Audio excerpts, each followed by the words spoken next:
Glória a Deus, louvado seja o nome do Senhor. Que bom que você está aí no programa Falando do Amor de Deus. E eu quero trazer uma palavra de Deus para você, uma palavra muito conhecida, e eu quero te mostrar outro aspecto dessa palavra hoje, em nome de Jesus. Então eu vou baixar minha cabeça aqui, você já sabe, para ler a Bíblia aqui para você, em nome de Jesus de Nazaré. Até a gente ter condição de comprar um telepronto, aí eu não preciso mais, tá bom? Então a palavra de Deus aqui em Lucas, palavra do Senhor, capítulo de número 15, ela vai tratar aqui a partir do versículo 11, Lucas 15, 11, né? Você tá vendo aí na tela já, você pode acompanhar se você quiser. Ela vai tratar da parábola do filho pródigo, né? E essa parábola do filho pródigo aqui, ela vai dar ênfase da seguinte: pródigo quer dizer gastador. Havia um homem que ele tinha 2 filhos e um era gastador. O que era gastador, ele pediu o quê? Ele pediu para o pai que queria a herança dele adiantada. Porque presta atenção no que eu vou te dizer. Herança é só quando a pessoa morre e deixa a herança, né? E ele pediu para o pai que antes do pai, da mãe morrer, que naquela época, nessa história, sistema patriarcal, antes do pai morrer, o pai já dá herança para ele em vida, não é verdade? Então quer dizer que ele não estava se preocupando com o pai, ele estava se preocupando com o que o pai poderia oferecer a ele, né? Então preste atenção, ele vai pegar os haveres, o dinheiro que o pai vai dar, uma grande fortuna, e ele vai gastar dissolutamente. O que é gastar dissolutamente? Gastar sem nenhuma preocupação, sem pensar no amanhã, gastar nos prazeres da carne, nos prazeres mundanos. É o que todo mundo faz hoje, não é verdade? A pessoa quando tem dinheiro já quer esbanjar, ter um carrão, e já quer ir para balada, e já quer fazer e acontecer. E quando o dinheiro acaba, o que vai acontecer? Ele que estava num local é expulso desse local. A única coisa que tinha sobrado para ele era o anel da família, o anel do pai. Ele perde esse anel também. E no final de tudo isso, ele vai se oferecer como um trabalhador escravo, né? Trabalhando a troco de comida.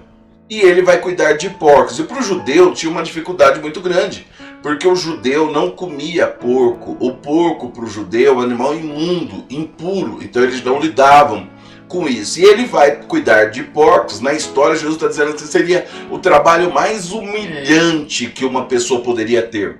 E quando ele está ali com fome, os porcos comem as bolotas, é uma bolinha que dá numa árvore naquela região, uma árvore seca, pequena, e dá umas bolotinhas, e essas bolotas é misturado em lavagem, em resto de comida, em coisa para dar para os porcos. Quando ele ia comer essas bolotas que estavam no chão, com fezes, urina de porco, ele se desperta e lembra que na casa do pai dele havia pão com abundância até para os escravos. Ele volta para a casa do pai, e chegando na casa do pai, barbudo, cabeludo, o pai o recebe. O pai manda fazer uma grande festa, manda dar banho nele, fazer a barba dele, coloca uma capa nele, tira o anel do próprio dedo e dá o anel para ele, né? E lá no versículo de número 25, quando está na festa, o filho mais velho chega. E o filho mais velho diz assim: ora, o filho mais velho... Eu estou no versículo 25. Ora, o filho mais velho estava no campo, e quando voltara, ao aproximar-se da casa, ouviu música e danças. Chamou um dos criados e perguntou o que era aquilo. E ele afirmou: veio teu irmão, a teu pai, e mandou matar o novilho cevado, porque o recuperou com saúde, ou seja, ele voltou para casa vivo. Ele indignou-se e não queria entrar, saindo, porém o pai procurava conciliá-lo, entrar em acordo com ele, acalmá-lo. Versículo 29. Mas ele respondeu ao seu pai: há tantos anos que te sirvo, sem jamais transgredir uma ordem tua, e nunca me deste um cabrito sequer para alegar-se-me com os meus amigos. Vindo, porém, este teu filho, que desperdiçou os teus bens com meretrizes, tu mandaste matar a ele o novilho cevado? E o pai lhe respondeu: meu filho, tu sempre esteve comigo, tudo que tenho é seu. Amém? E o mais triste na história de Jesus aqui é que ele não continua para dizer para a gente aqui qual é o final dessa história. A história é típico das histórias dos judeus que não tem final. É um livro que você lê, por exemplo, e quem gosta de leitura sabe disso, que o final é interpretativo. Você vai interpretar esse final. Mas Jesus é tão sábio e tão maravilhoso que nessa história do filho pródigo ele trata, olha, com diversos assuntos. Nós podemos separar a figura do pai, da mãe, nós podemos separar o conforto do lar, nós podemos separar a vida em família, nós podemos separar o abrigo, a segurança da casa dos pais, nós podemos separar o filho pródigo com a sua tolice, achando que felicidade ela está ligada a prazeres da carne, as coisas do mundo, e nós podemos separar tudo isso. Mas a ênfase hoje que eu quero dizer, e eu quero te mostrar uma visão diferenciada para você pensar, porque o pastor ele joga luz ao texto de várias formas. Eu já preguei essa mensagem, eu tenho 30 anos de ministério, já preguei essa mensagem de várias maneiras, e hoje eu quero falar uma coisa para você que talvez você não pensou.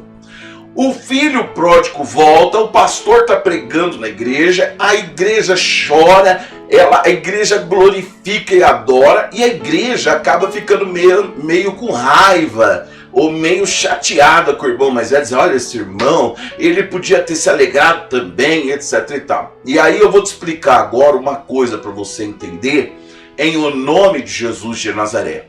Mas antes eu quero agradecer essa palavra, que o Espírito de Deus, ele possa me usar para abençoar a sua vida. Vamos orar juntos? Soberano Deus e eterno Pai, a sua palavra vai ser pregada.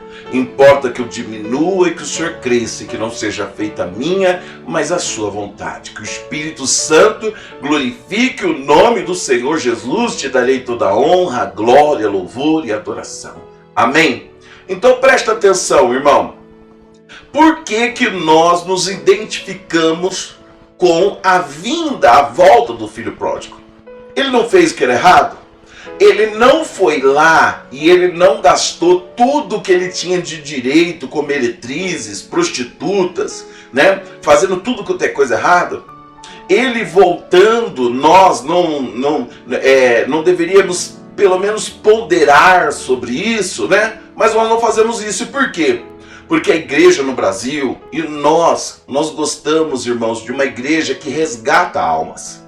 Nós gostamos de uma igreja que vai lá e resgata o oprimido. Nós gostamos de uma igreja que vai lá e resgata o drogado. Olha, preste atenção, olha a alegria da igreja quando chega um macumbeiro na igreja e ele se converte. Olha quando chega um drogado da igreja e ele se converte.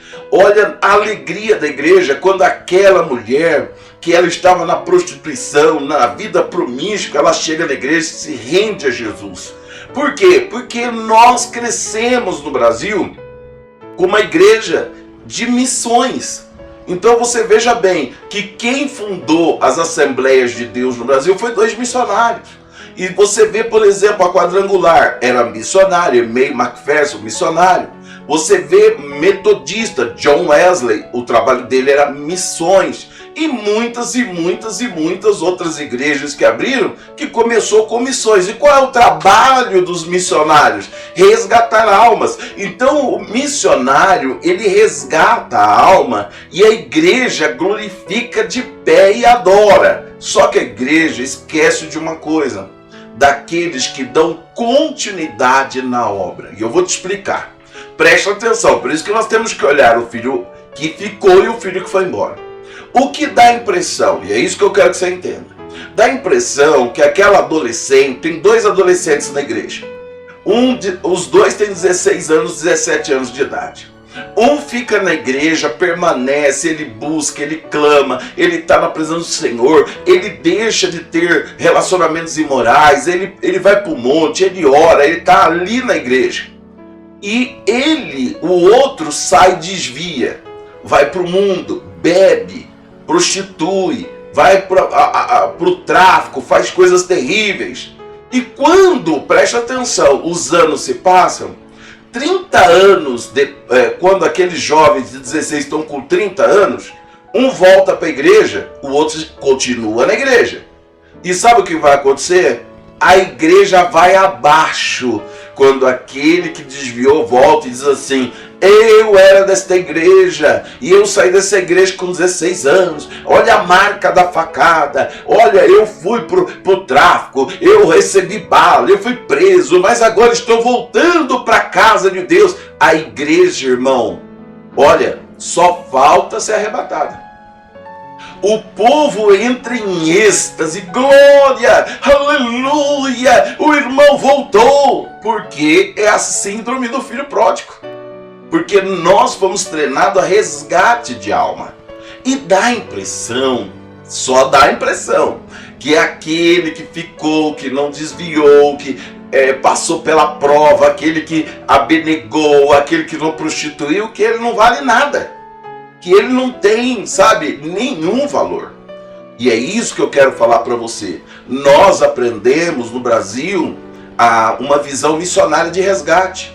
Mas também está na hora de nós valorizarmos aqueles que não saem da presença de Deus, aqueles que estão na obra de Deus, porque só existe resgate porque tem gente que não se desvia, porque tem colunas que estão firmando a igreja, deixando a igreja de pé, porque tem colunas que estão buscando no monte, orando, que estão dando exemplo que pode ser vencido, que pode acontecer, e inclusive serve de base para a mãe que fala: olha, você ia na igreja com o José, e o José está lá até hoje, e o José está casado, e o José está trabalhando na empresa tal, e você está aí nesse mundo de prostituição, qualquer hora você vai morrer. Então, aquele que é estruturado dentro da igreja, aquele que é o contínuo, ele tem que ser valorizado como ouro, irmão.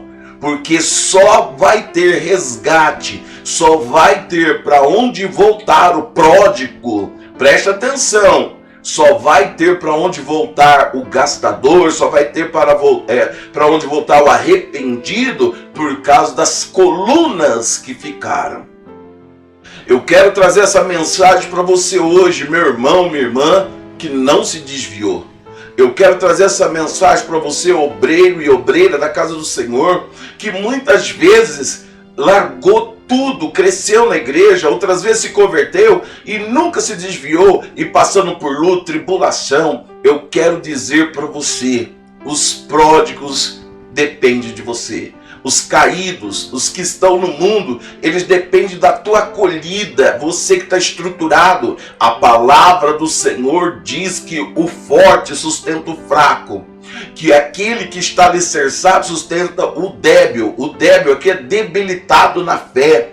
Então você que está aí, eu quero falar para você que você tem, preste atenção, você não precisa de mais nada, porque tudo que o Pai tem é teu, você tem direito.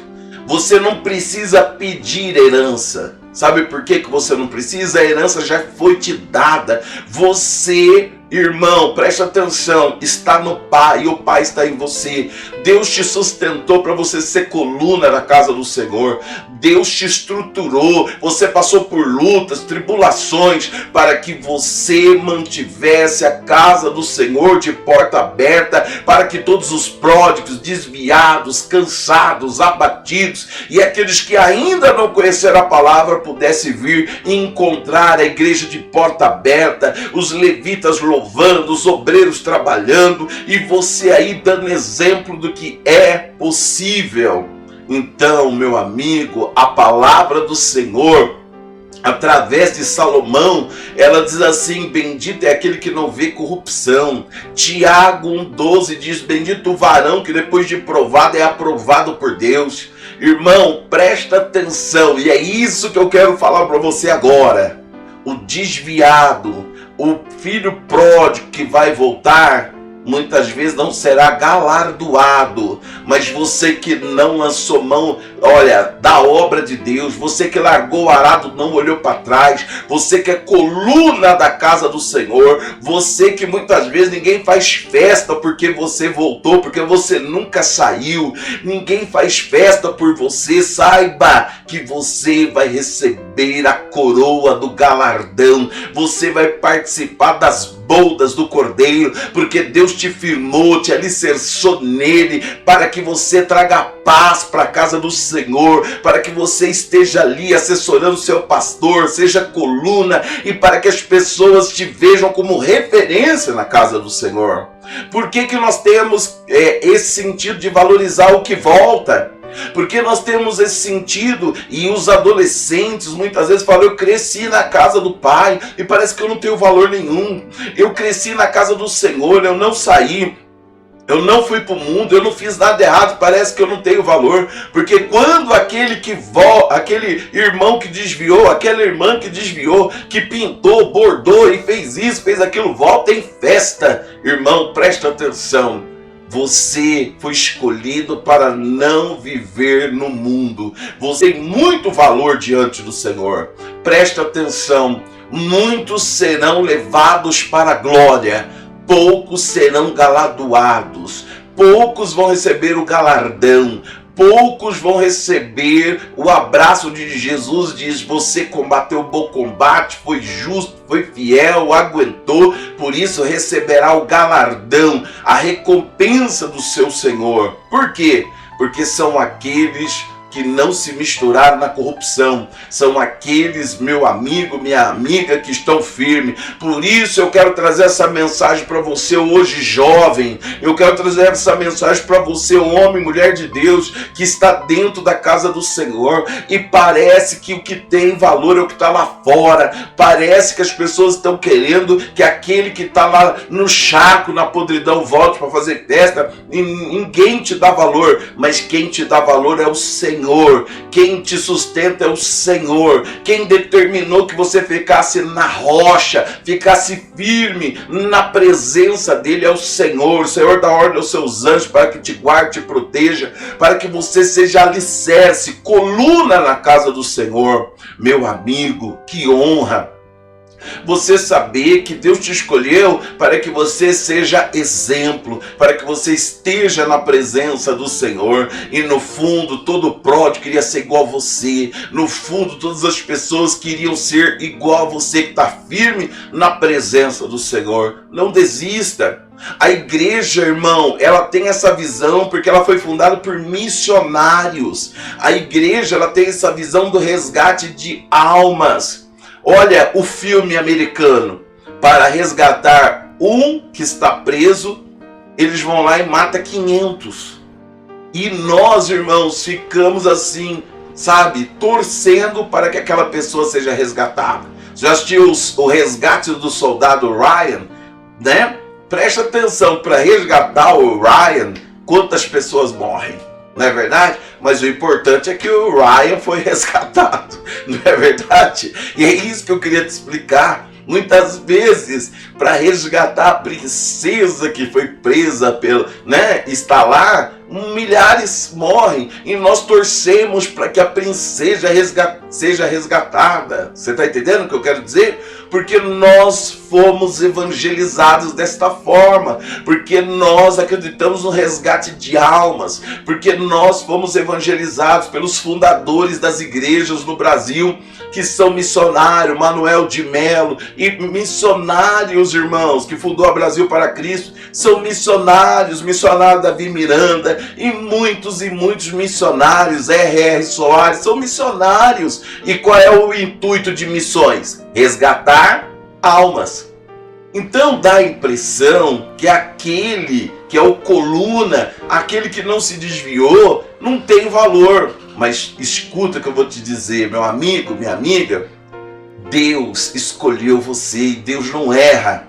E você está aí para dar exemplo. E as pessoas comentam na casa dela e as pessoas comentam que você passou por luta, tribulação, necessidade, não desviou, não se afastou e você está firme na presença do Senhor. Muitas vezes você, mocinha, adolescente, é tratada com motivo de chacota. Você está na igreja, você é virgem ainda, você deveria conhecer o mundo e você está firme e parece o que tem valor é aquela que saiu, que fez tudo quanto é coisa errada e voltou para a igreja, fizeram uma festa para receber ela. Não, as almas todas têm valor.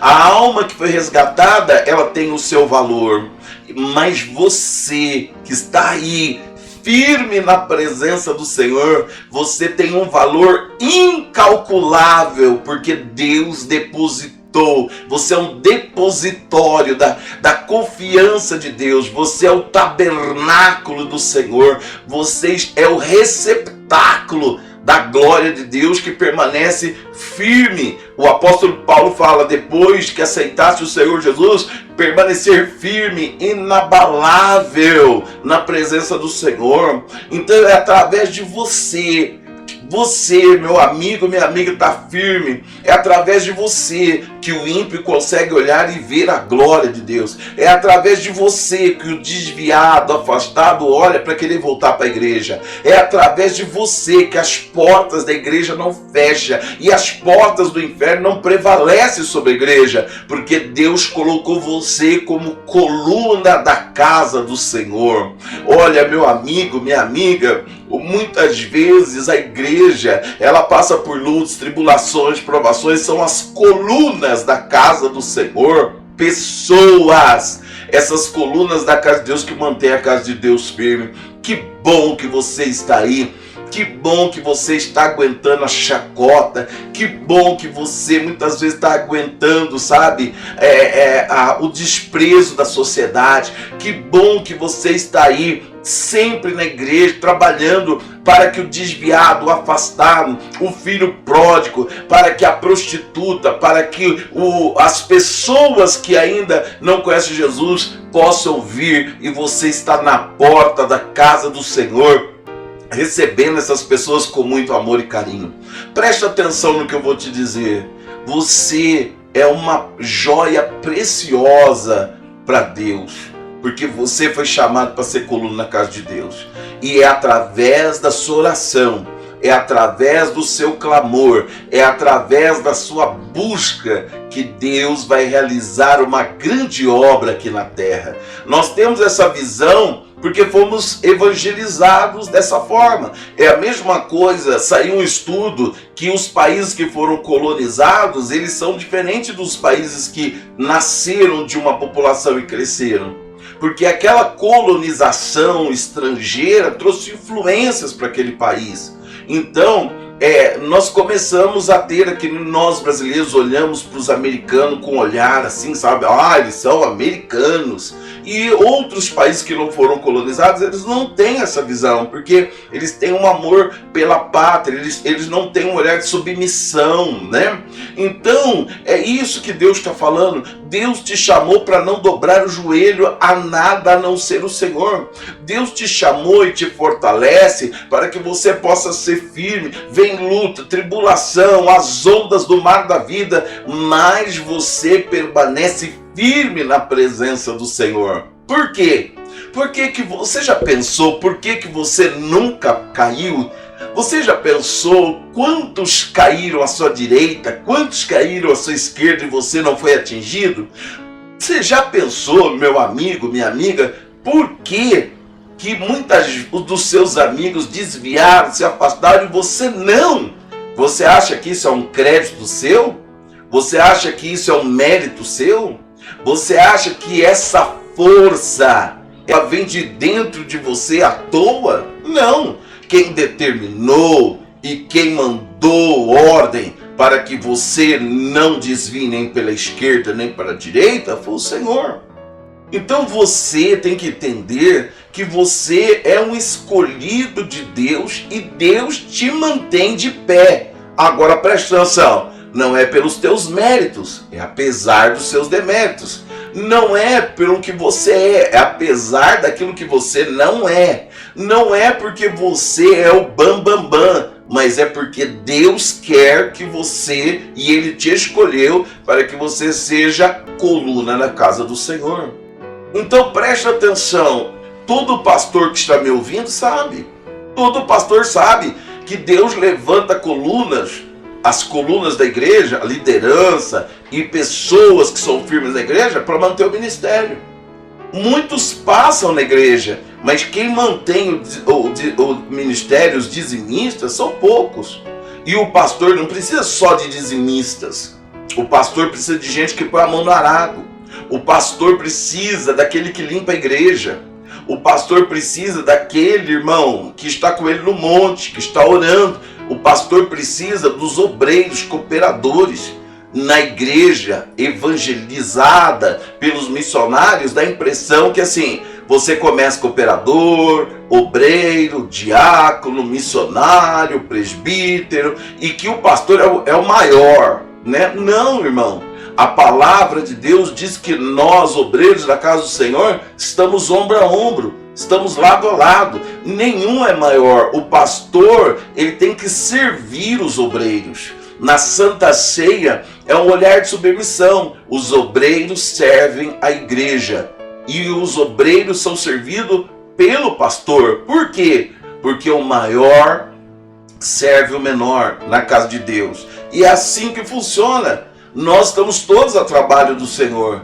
Mas se não fosse os colunas, como seria? Se todos fossem pródigos, quem ia ficar para receber as pessoas? Se todos, irmãos, fossem motivo de ser resgatado, quem iria resgatar? Quem é que vai largar as 99 no aprisco e atrás da ovelha perdida? Por isso que eu estou te mostrando uma vertente desta palavra. Assim como nós nos alegramos por aquele moço que voltou, o pródigo, aquele que estava perdido, o gastador, que gastou todo o seu dinheiro, a Bíblia diz que gastou todos os seus haveres na prostituição e na vida, e ele voltou e foi resgatado, e nós nos alegramos porque ele foi resgatado, e nós choramos porque ele foi resgatado, mas também temos que dar glória para o filho que estava com o pai, para o filho que estava trabalhando, para o filho que não abandonou o lar, para o filho que estava ali, né, esperando, firme. E por que então, pastor, que ele ficou triste? Ele ficou triste porque ele não entendeu.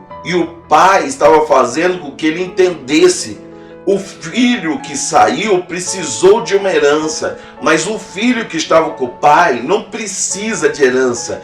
Tudo que o pai tem, ele tem.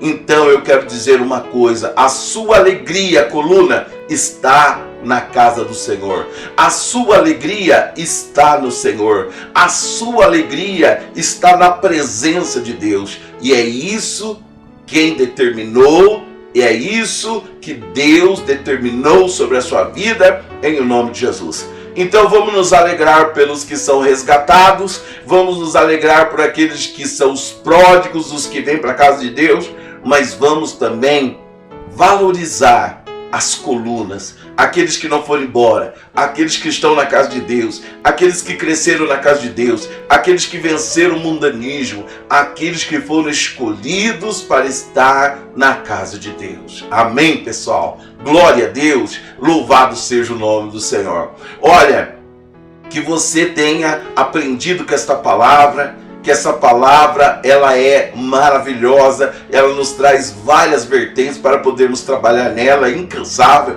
Por isso que há 2020 anos ela está sendo pregada aí, e a cada dia ela se renova, né? E eu quero falar para você, fique firme em nome de Jesus. E você que está desviado, afastado, volte para a casa do Senhor, porque os colunas, aqueles que não saíram, aqueles que permaneceram, vão te receber com muito amor e carinho. E continue aí no programa Falando do Amor de Deus.